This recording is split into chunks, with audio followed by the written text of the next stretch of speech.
Hi everyone, this is Pastor Dan from Calvary Chapel, Cleveland, Washington.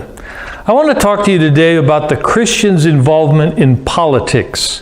Matthew 5:13-16 says, "You are the salt of the earth, but if the salt loses its flavor, how shall it be seasoned? It is then good for nothing but to be thrown out and trampled underfoot by men. You are the light of the world. The city that is set on a hill cannot be hidden. Nor do they light a lamp and put it under a basket, but on a lampstand, and it gives light to all who are in the house. Let your light so shine before men," Jesus said, "that they may see your good works and glorify your Father in heaven." So what about the Christian's involvement in politics, particularly as it relates to being the salt of the earth and the light of the world? Is it wrong for a Christian to be involved in politics and to participate in the political process? Many Christians, as well as non-Christians, believe that Christians should stay out of the political process. But why is that? Participation in the political process is really just being involved in the activities that relate to influencing the actions and policies of a government and the work of people who are part of a government. And so, since the policies and laws established by our political system affect Christians as well as others, why shouldn't they be involved in those activities? In fact, I believe that Christians influencing the government and other aspects of our society in a godly way is exactly what Jesus was talking about when he said we are to be salt and light in the world. Certainly there is a godly approach to politics that is influenced by the teachings of Scripture and one that is not. Our faith should inform and affect every aspect of our lives, including our politics. If our faith and our relationship with God doesn't inform our political views, then I shudder to think what does. When we stand up for what's right in God's eyes, sometimes those who don't understand our motives might call our actions political. If we speak out publicly against partial birth abortion, a process which is when a full-term baby is killed just as he or she is being born, that could be seen as a political stand. If we speak out against the other evils of our society and attempt to elect officials who take a stand against those same evils, then we are criticized for being too political. Of course, they can do this, and it's okay.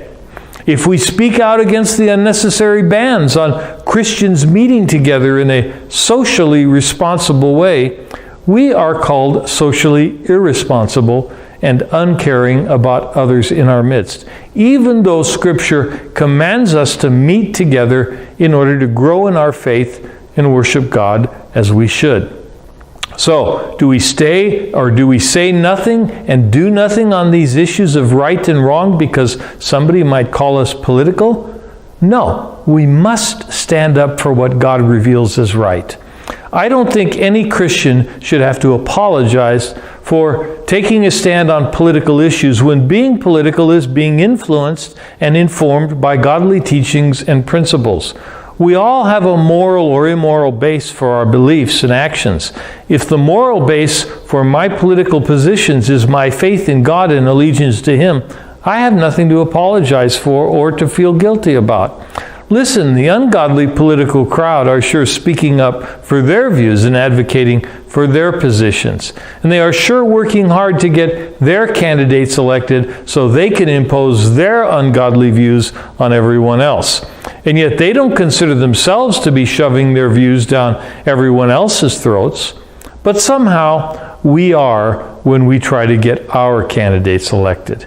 So Christians need to work just as hard in a godly way to influence society and the political process toward godly values. We need to support those candidates who most closely support the views we hold. Because if we don't, those with ungodly values will get elected, and believe me, they will not keep their views to themselves. They will try and are trying, and in many ways are being successful in not only voicing their views, but in making laws and establishing policies that force their views on us. And so we can't allow the fear of being considered political intimidate us into inaction.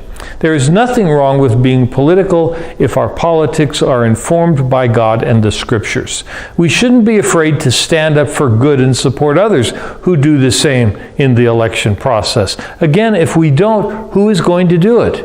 Folks, our lives must be known for the good stored within us. Jesus said we must bring forth good from the good stored within us. Matthew 12:35 says, "A good man out of the good treasure of his heart brings forth good things, and an evil man out of the evil treasure brings forth evil things." We cannot bring forth good in our nation if we do not participate. We cannot be salt and light to our world if we keep to ourselves and stay out of the political process.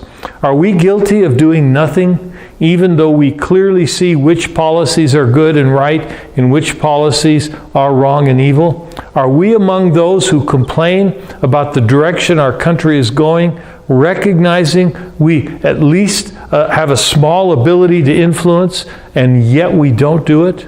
Remember James 4:17. Therefore, to him who knows to do good and does not do it, to him it is sin. When it's in our power to stand up against evil policies with our vote and we fail to do so, then we become partly responsible for the evil that results. Peter instructed Christians to live as people who are free.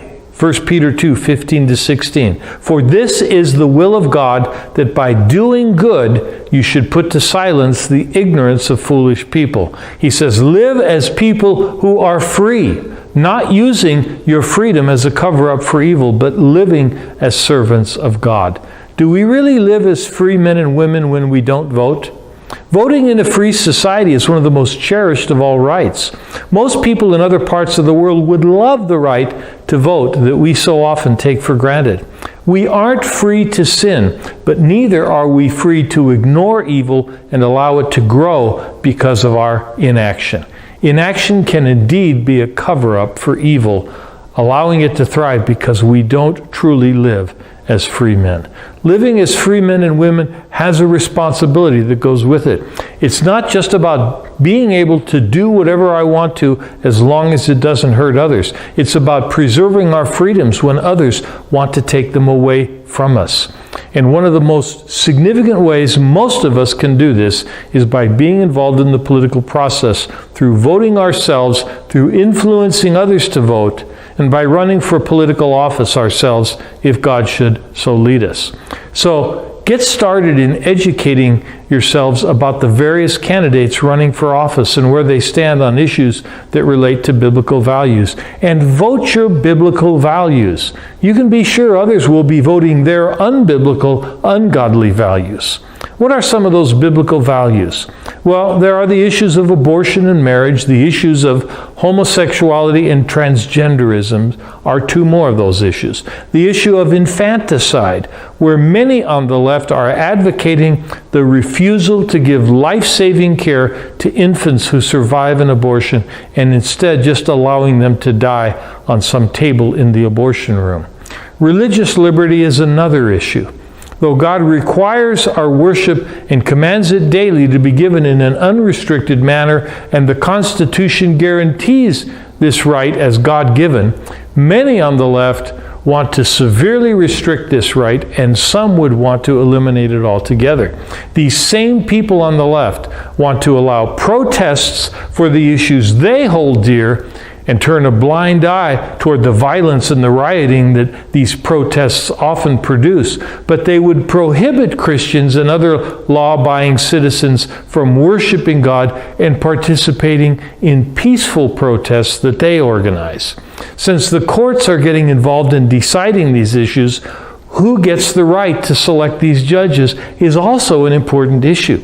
So we need to be informed and we need to vote these issues, because really we are just one election away from losing the rights that most of us take for granted.